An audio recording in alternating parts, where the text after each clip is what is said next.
Hello, namaste, assalamu alaikum. Welcome to Cricket for Us. We give the latest cricket news, and today we have, and I'm gonna say the man, the myth, the legend now, okay? Because Jamie Alter has been part of this channel. You were one of the first guests we had. Thank you for coming back. How's it going, Jamie? Always good to be here, Ajit. Doing well. Just trying to juggle a few things, as you know about. But yeah, whenever I get the time, I like to talk cricket. So here we are. Amazing, amazing. And talking of cricket, let's get right into it. So I'm going to talk about the third test because I'm not going to call it a test match anymore. Okay, it's just not even half a word. What are your thoughts? How did you process it? Because I saw one of your videos where you said, "Oh, I had time to watch the entire match because I was free on that day," or something like that. How did you process? What happened? What happened? Because I have my take on it, but I just don't understand. I don't understand. I was on a stream with a bunch of Indian cricket fans across the world a day before, and I said I don't know what I was thinking, but I was way off. I said, just given the fact that the Ahmedabad track is an unknown track, we don't know enough about it. Yes, some grass has been shaved off, but I still think it's going to be a pace dominated match. And then 48 hours later, this match gets over in a little over 5 sessions. So look, I don't know how many of us saw that coming. Yes, we did hear Rohit Sharma speak about how big a role spin would play, and we saw visuals on social media and on WhatsApp of how brown the track looked after initially being very green. We also heard Joe Root saying that spin will play a very big impact, and then to follow up that line, and about 16 hours later, not play a second spinner was bizarre. So you have all these quotes, all these assumptions, all these statements on the pitch, and then you get a match which is over, like the shortest test match since 1935 or something like that. So it was really over before it even started, and so as you know, I was in Bombay, Mumbai, shooting a film, and I had planned to get back home. My flight out was on day two, and I was going to get home about the time the play started. But as it happened, the shoot got extended. This happens a lot. So I was just required for about an hour and a half on set. So I actually got back to my hotel room in Bombay, and I got to watch almost all of that. What ended up being the final day, and it was bizarre because I had seen the highlights that morning while I was sitting around the set in my makeup and in my costume, waiting for things to start. And it was like watching the highlights package again. Boom, boom, boom, boom, boom. We see Joe Root getting 5 for 8. The man has never got a 5 wicket haul in first class cricket. We see Akshar Patel again just getting wickets for fun. And that match was over. So it was just a bizarre test match because, like 36 all out in Adelaide, we don't get to see this very often. Yes, we've seen a lot of matches in the past 5 years get over inside 3 days across the spectrum, not just when India's bullied teams. We've seen India lose in 3 days. We've seen Bangladesh win and lose in 3 days. We've seen West Indies, New Zealand. So it's a 3 day match is, while it's surprising, it's not necessarily rare. But I mean, you sort of rocked up to day two thinking, chalo, India's gonna bat themselves into a big lead and they'll only bat once. They lose 7 for 31. You think, wow, this is fantastic from Joe Root. It's going to be hard to bat, but England can probably make a fight of it, and then they're all out for not much. So I still think we're all sort of comprehending what went on in those 2 days. A lot of focus obviously has been on the pitch, and I'm sure you have views on this as well, Ajit. I don't think it was necessarily what we call a poor pitch, because I think there have been poorer pitches. There's been a lot written and spoken about how Chennai, the second test, the ball actually spun more, and how many wickets were down to balls that did not spin. But when you make assumptions like that, and when you put a highlights package, yes, the highlights package will show that many wickets fell to balls that did not turn. But when you look at the balls before that, which were spinning sharply, it's not surprising that there was so much doubt in the batsmen's minds. Not just the English team. Yes, they were bowled out for 80 odd. India also lost 7 for 31. This is a team which is known historically to play spin very well. So when they lose 7 for 31 to Joe Root primarily, something was not right about that test match. Yeah, I'll quickly tell you what I think. I personally thought the second test pitch was a lot worse from my personal perspective. And I thought the third one, yeah, it did have that sharp turn, but from what I've researched, it says that the sharper turn, as you said, second test was sharper turn, but in this case, because that delivery, the one that went straight on, that was because of the ball. That's not just to do with the pitch; it was to do with the pink SG ball because they have Yep.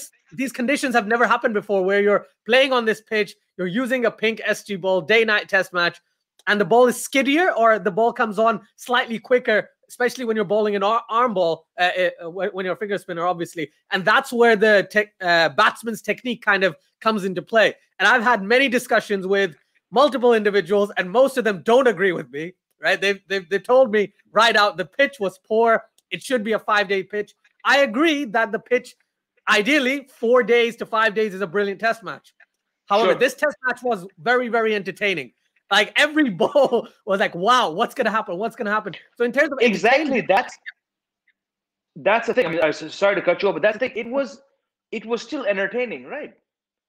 And I just this afternoon I was reading a quote from Nathan Lyon who said, I'd like to get that pitch creator over to the SCG because when we go overseas, when we go to Cape Town, when we're bowled out for 47, when we go to Headingley or wherever it was, and we're bowled out for 60, then no one talks about the pitch. It's Stuart Broad was brilliant. It's the batsman's technique. But then when here teams get bowled out on the same day, it's the pitch. So yes, it was an akhada as the word goes in these parts of the world, but we didn't see too many balls scooting low. We didn't see too many balls rearing high.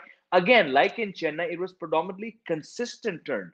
Was it a pitch conducive for Test cricket? I would have to say no, because we as fans and as critics would like to see a match go to at least the fourth day.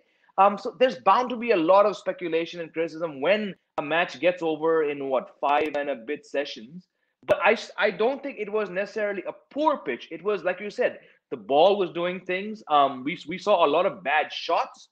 And even if we talk about the seam being prominent and the ball skidding on, what business did Zach Crawley have going to play on the back foot on the first ball of a new innings when you've seen both teams play the same mistake? So yes, it was probably not a very good standard pitch, but was it poor? I would have to say no.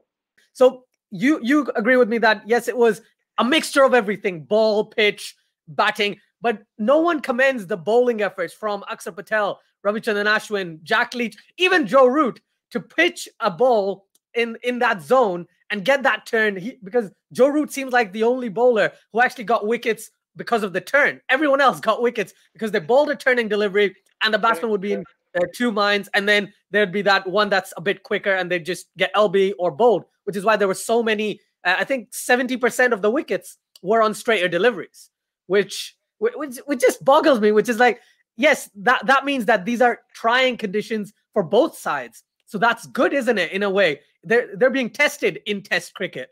So I don't know how to kind of put that opinion across to a lot of people, but I'm glad you agree with me. Thank you for that. Rohit Sharma. This guy scored 91 runs in the match. Okay, 91 average if you just calculate during the match. Do you think the way he played, the way Zach Crawley played in the first innings, the way we saw glimpses with Virat Kohli and Ben Stokes, was that the right way to play on that pitch, being more aggressive? Because as soon as someone tried to defend or try something slightly different, that wouldn't work. But people coming down the track, that would work. And Rohit Sharma, he's very good on the leg side and the offside. The way he batted was very, very good. So I just wanted your take on that. There have been some things said about Rohit Sharma, how he, for his innings combined, he should have perhaps been the man of the match. I'd like to focus more on how he batted in the first innings, because Leo, when your target is 49, even if I get out, someone's going to score the runs, right? So let's just discount the runs he scored in the second innings, because there was absolutely no pressure on him. But the first innings, I thought he played a lot like he did on the second test first day when he got that 161. He sort of took the pitch out of the equation. Yes, he had a few testy moments against Jofra Archer when he pulled out of a pull shot and the ball took the edge and went flying. But overall, it's that comes from the confidence of just having scored 161. Had Rohit Sharma come into this match having scored 4 and 5 and 7, perhaps you would not have seen that kind of approach. So you have to factor in that the using the footwork, the coming down the track, that only comes when you're in form. A lot of batsmen who are not in form, like Rahane as such, they won't necessarily use their feet that much. But yes, we saw Virat Kohli look very good. Why he played that cut shot literally 10 minutes before stumps on day one, only he can answer. Yes, Ben Stokes faced a lot of balls, but again, by the time he came out to bat, the match was pretty much over. Again, Zach Crawley played well for that 53, but then having done that, why are you going back to the bowler which just took 6 wickets against you? It was bizarre, and that was the first ball of the match which I watched. I'd seen bits and so the first match, the first ball I've seen when England were batting, and I'm like, this guy is going back to a guy who's bound to bowl you the arm ball. But again, very easy for me to sit in a hotel room and pass that comment. I just go back to what you were saying about this was a test of skill. Extremely, extremely tricky conditions to bat in. India also all lost their way, like I said. But once again, like we saw in the second test in Chennai, it's the team that bowled better ended up winning. It's pretty much as stripped down. It's as simple as that. Yeah, that's very true. I surprisingly, I've now not heard anyone say that India wasn't the deserved winners of the match. Everyone's just saying the pitch wasn't up to the mark. However, India deserved to win because England just couldn't play against the bowling lineup they were facing. And that detrimental mistake of not playing a proper spinner. Yes, Joe Root took 5 wickets, but Michael Clark took 6 for 9 against India or something like I can't remember what it was. Right. 6 for 9. Yep. Yeah. So these types of things do happen. When Joe Root says on the eve of the match that spin is going to play a huge role, why did you play one spinner? It doesn't. England team, to be fair, the team, it's not the English team which is talking about the pitch. It's the England press and the former players. They're the ones going to town saying poor, poor, poor, poor, poor. This England team is not saying. They're saying, we just didn't play the way we should have.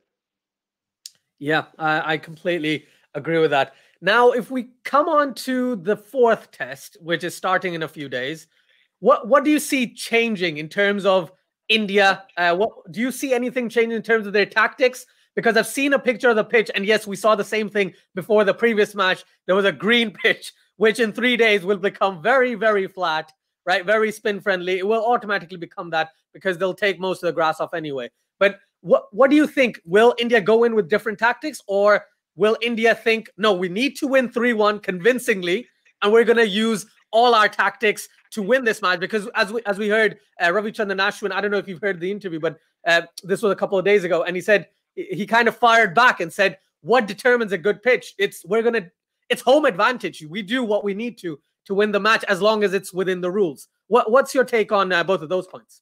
Yeah. No, I think I can understand why Ashwin reacted that way.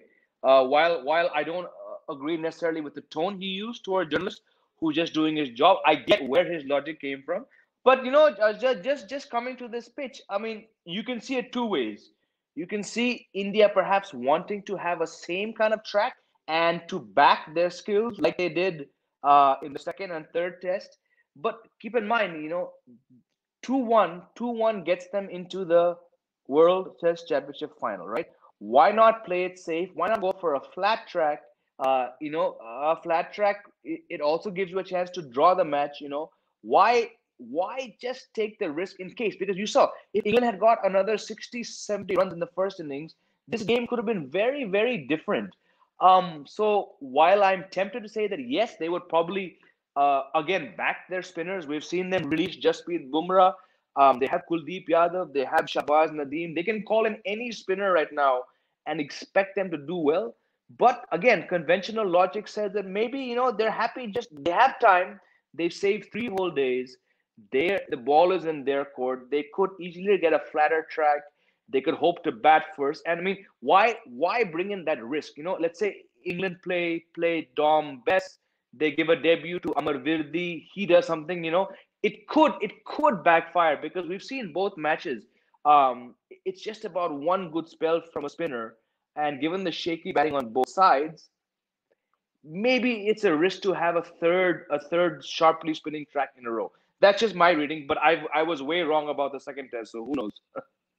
So maybe in this case, it might be the opposite. They might create a very green track where the ball swings and seems Green perfectly. could also backfire, right? As well.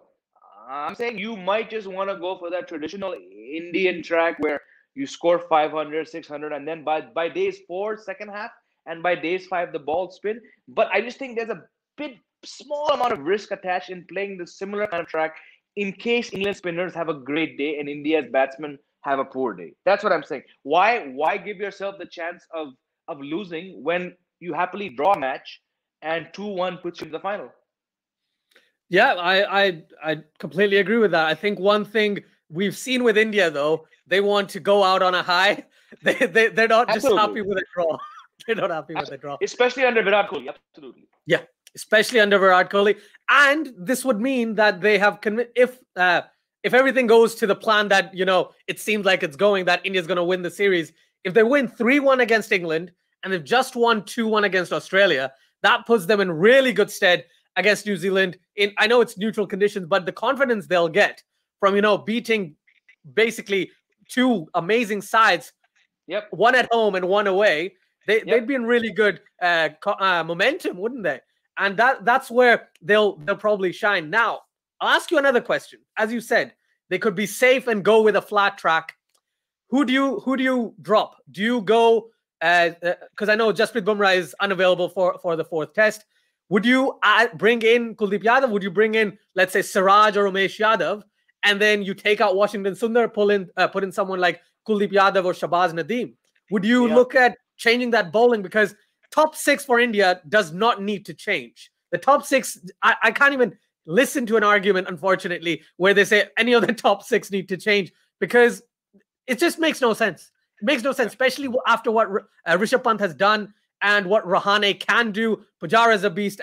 You already know this. There's no even point kind of discussing this. But everyone after number 6, what changes do you see potentially India making? Again, it all goes back to the pitch. If India go in for a spinning track, you can just play one fast bowler, because like we saw in the second innings, the third bowler ended up bowling just 4 balls and he got a wicket. So, and Akshay Patel can bat, Sundar can bat. I just think if the track is the same, if India want a spinning track, there's no point playing a second fast bowler. You could. I mean, if you want to be safe, you can bring in Hardik Pandya. You cannot lose the series. This might be a good match to ease him back. He can give you, 10 overs per day of seam, break it up into spells of, I don't know, 3-3-4 or 4-4-2. You give Hardik Pandya a platform to come in and go boom. He could really demoralize England's bowling. I just don't think they really require another fast bowler, because spin has dominated this series by such a huge margin. So they may. Spinning track, yes, Kuldeep Yadav. But then again, where does he bowl? Does he come in as after Akshar and Ashwin, or does he come in after Washington Sundar? If he's the fourth bowler, then you're probably not going to get a lot of overs out of him, because like we've seen, I think Akshar and Ashwin will bowl the most overs. They'll probably start the match for all we know, and Ishan Sharma might just play a holding role of just taking some shine off the ball. The more I think about it, there might actually be a case to play Hardik Pandya. That's an interesting. That's a left field decision, in my opinion, but that's great. If they go that way, that would be perfect, as you said, perfect platform for bringing Hardik Pandya back to Test cricket and maybe get his bowling back a little bit as he's recovering. India goes to the World Test Championship final. There is an Asia Cup due in June 2021. As of late, recently, what's happened, by recently, I mean this morning, what happened was there was a meeting in the PCB, and I know there's some sort of talk that's happening that's basically leading to the fact that if India gets to the final, then they might reschedule the Asia Cup for next year. For me, it makes complete sense, because India is, the biggest nation in the Asia Cup for financial and all those reasons. Do you see this as a good decision? Or do you see this as, no, this would kind of detriment Bangladesh, Sri Lanka, Afghanistan, and Pakistan on that front? Do you think they would be too hard hit by this? What's your opinion on that? Well, I think since it's called an Asia Cup, you really should not be having any edition of it without any of the teams you just mentioned. Yeah, absolutely. India are the biggest draw, no matter where it's played, be it in Sri Lanka or wherever it is, UAE. India will have the biggest draw. But when you factor in beyond the commercial lure that India has for the broadcasters and everybody involved, given the amount of cricket that India would have played by the time it comes around, they might have even send a B team, so that's also one thing you have to consider. But just given the fact that how much India has invested in Test cricket right now, and it looks as if they will definitely join New Zealand at Lords this summer in June or July, whenever it is. So I'm totally fine with the decision to postpone, let's say, the Asia Cup, because everyone involved, the stakeholders, they need India there.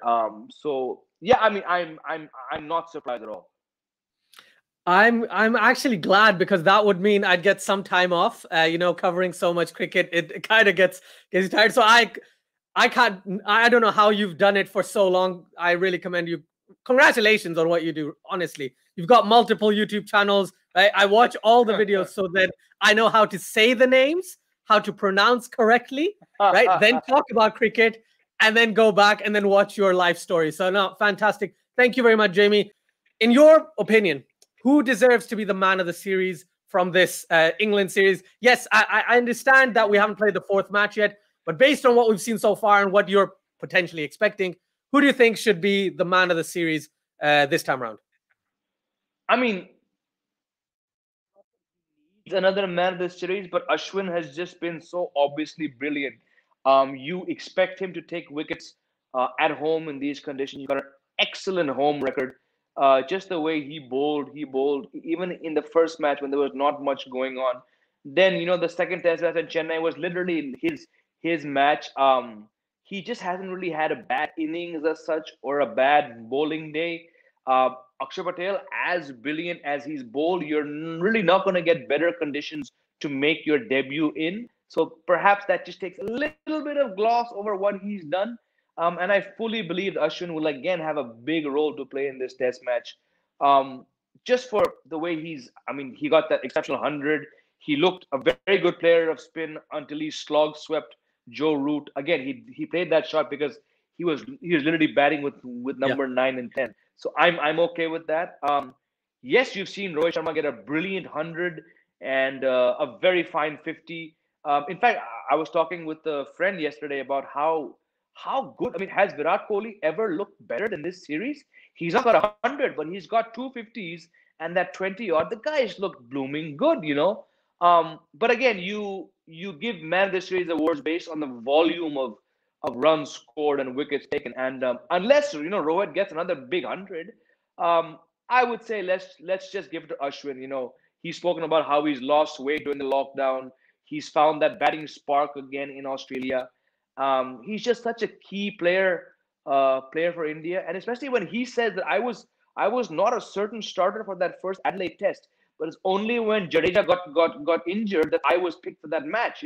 So when you consider a man of his caliber having such doubts, it would be a huge thing to give it to Ashwin. Yeah, I didn't know that. That's shocking. How would you not play Ravichandran Ashwin? He's not been an obvious starter when India go to the Sena countries. And look, he hadn't scored runs for a long time. So what he did on that fifth day in Sydney with that back pain really stands out as one of the best innings of the last year. But when you hear him say things like that, you're like, wow. So it would mean a lot to him to get one more man of the series. But like I said, he has the most anyways in India. So I think he definitely deserves it with the ball, even getting back into form, as you said, in Australia and then scoring that fantastic 100. You said something about Virat Kohli that I cannot dispute. He has looked so good for a guy who has not scored 100 in 14, 15 months. It's surprising. It's exactly what, no offense to Joe Root and Joe Root fans here, but it's exactly what Joe Root fans probably feel every time they used to watch him before 2021. That, he's almost gonna know that he hasn't got 100 this time, but he looks so good and then not be able to convert it into 100. Like we saw Virat Kohli got into the 70s in that Adelaide Test, and then Rahane runs him out. he got into the 70s, and then on day 5 the ball stays that low in Chennai. He got another 50 and he got out. I think the last innings on day 1 of that, as you said, there, I mean, literally Stumps was so close. What are you shaping a way to cut a spinner who's bringing the ball in? I think he'll be really peeved about that. But he's not looked bad. He's looked fantastic this whole series. Yeah, I completely agree with that. Fantastic. Thank you so much, Jamie. Thank you for joining me and discussing cricket. And everyone watching, thank you so much for joining us. Please like, share, and subscribe for Cricket for Us 2.0. Then go over to Cricket Fables, Jamie Alter. Learn with Jamie, right? Just go to all of Jamie Alter's channels, like, share, subscribe, all that good stuff. And then also let me know what you thought of this discussion. If you have any opinions, please do let me know. Thank you, Jamie, once again. And everyone, until next time, have a wonderful day and take care.